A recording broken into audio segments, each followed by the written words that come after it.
యేసయ్య ఈ మాట నిరుత్సాహంతోనూ బాధతోనూ దుఃఖంతోనూ ఈ మాట పలకలేదటండి. ఇది ఒక విజయోత్సాహమైన కేక.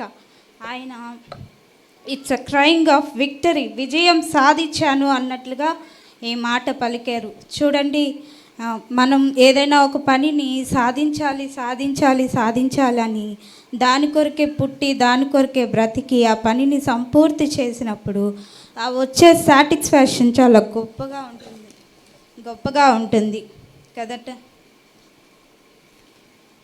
కదండి.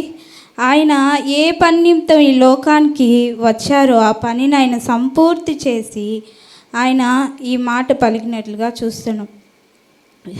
యేసుక్రీస్తు ప్రభు ఇంకొన్ని గంటల్లో సిలువకి వెళ్తారనగా ఆయన ఒక పెద్ద ప్రార్థన చేశాడటండి. ఒక లెంతీ ప్రేయర్ చేశాడట. నిజంగా ప్రార్థన అవసరమా? ప్రార్థన చేయాలా? ప్రార్థన యొక్క ప్రాముఖ్యత ఏంటి? క్రైస్తవ జీవితంలో ప్రార్థన ఒక ప్రాముఖ్యత స్థానం తీసుకుంటుందా? చూద్దాం. యేసుక్రీస్తు చేసిన ప్రతి ప్రార్థన, ప్రతి వర్డ్ రికార్డ్ చేయబడింది. యోహాను సువార్త 17:4 చూద్దాం. చేయుటకు నీవు నాకు ఇచ్చిన పని నేను సంపూర్ణంగా నెరవేర్చి భూమి మీద నిన్ను మహిమపరిచితిని. ఈ ప్రపంచానికి ఏ పని చేయడానికి వచ్చారో ఆ పనిని ఆయన సంపూర్తి చేసి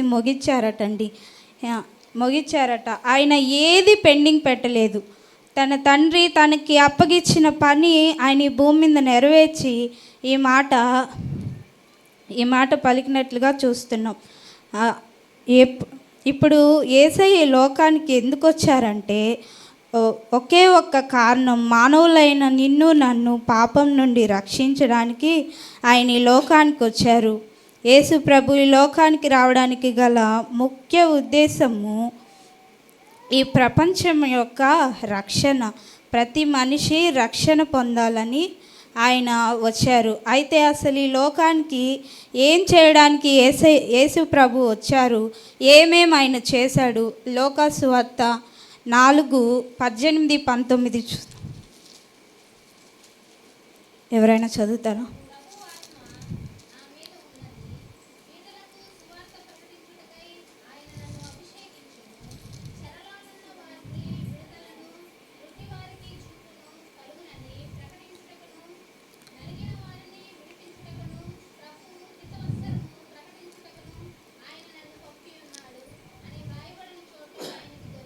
చాలండి. యేసు ప్రభు ఈ లోకానికి దేని కొరకు వచ్చారంటే నలిగిన వారి కొరకు, చెరలోనున్న వారి కొరకు, గ్రుడ్డి వారి కొరకు, బీదల కొరకు, పాపుల కొరకు. ఏమండి, చెరలోనున్న వారందరినీ విడిపించడానికి నేను ఈ లోకానికి వచ్చాను, అపవాది కార్యములు లయం చేయడానికి నేను వచ్చాను అన్న మాట చదివినట్లుగా మనం చూస్తున్నాం. క్రీస్తు ప్రభు ఈ లోకానికి ఒక ప్రణాళికతో వచ్చాడు. మనిషి యొక్క పాప విమోచన, మానవ యొక్క పాప విమోచన క్రయధనం చెల్లించడానికి యేసుక్రీస్తు ప్రభు ఈ లోకానికి వచ్చాడు. ఎప్పుడైతే తాను చేయాల్సిన యాగం అంతటిని ఆయన చేశాడో, పని ఎప్పుడైతే ముగింపుకు వచ్చిందో, ఈ 6వ మాటగా ఆయన ఏం చెప్తున్నాడంటే సమాప్తమైనదని ఆయన చెప్తున్నాడు. తన తండ్రి తనకి ఇచ్చిన సమయాన్ని సంపూర్ణంగా నెరవేర్చి సమాప్తమైనదని ఆయన చెప్పటం జరిగింది. మరి మనకు మన దేవుడు అప్పగించిన పని కొన్ని ఉన్నాయంటండి. తండ్రి అయిన దేవుడు తన కుమారుడికి అప్పగించాడు.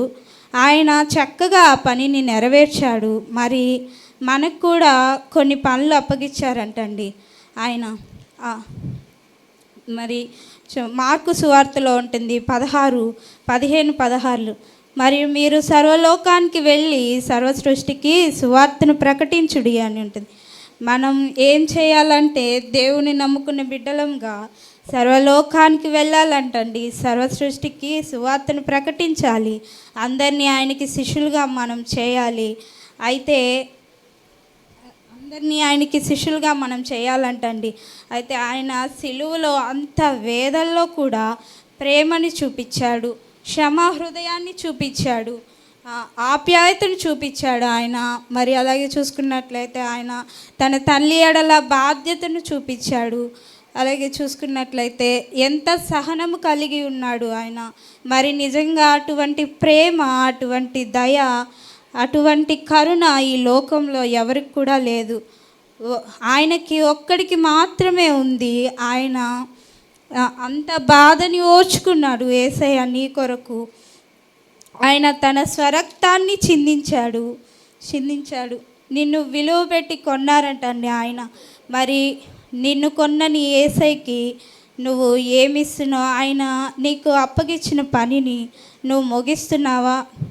ఆయన నీకు అప్పించిన పనిని నువ్వు నెరవేరుస్తున్నావా? మరి నెరవేర్చే వాళ్ళంగా మనం అందరం ఉండాలని ఆయన కోరుకున్న మనం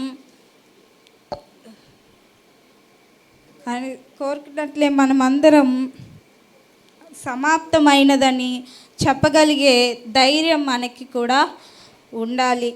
దేవుడు ఇచ్చి ఈ కొద్ది మాటల్ని దీవించి ఆశీర్వదించునుగాక.